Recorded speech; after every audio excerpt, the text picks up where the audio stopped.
तर आलो भावानो, कंटिन्यू एका मागो एक ट्रिपा मारून जरा थकलेलोच, पण काही विषय नाही भावांनो.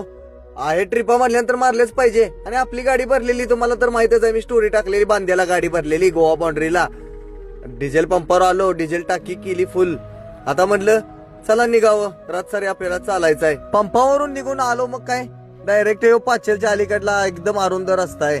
एकदम सुमसाम वाटत होतं, एकटाच होतो, काय विषयच नाही भावांनो. आपली गाडी आपल्या बरोबर असताना कोणाचं भ्या येतावा. मग काय सगळा रस्ता हळूहळू केला पार आणि आलो डायरेक्ट. सकाळच झाली हो जरा, मग जरा पार्टीच्या दारात जायच्या आधी म्हटलं नाश्ता तर करून घ्यावं. परत म्हटलं गाडी खाली करायला उशीर होतोय, तर नाश्ता बिष्टा करून घेतलं. आलो मग काय पार्टीच्या दारात, गाडी खाली केली. लईच ऊन लागत होतो, तिथं काही व्हिडिओच केला नाही. मग आलो डायरेक्ट आपल्या मुंबई गोवा हायवेला. मुंबई गोवा हायवे पूर्णपणे मोकळा असतोय भावानं, काही विषय नाही. 100 किलोमीटर आपल्याला आता या हायवेने चालायचं होतं. मग काय सगळी घाटबीट पास करून आलो शेडगेवाडीच्या पुढं. शेडगेवाडीच्या पुढे आल्यानंतर आपल्याला गावल्याला यासिनबाई गावल्या. म्हणल्या चालल्याला रत्नागिरीला कलिंगड घेऊन.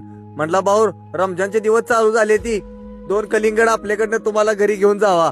चालतंय म्हटलं दे भावा, काही विषय नाही.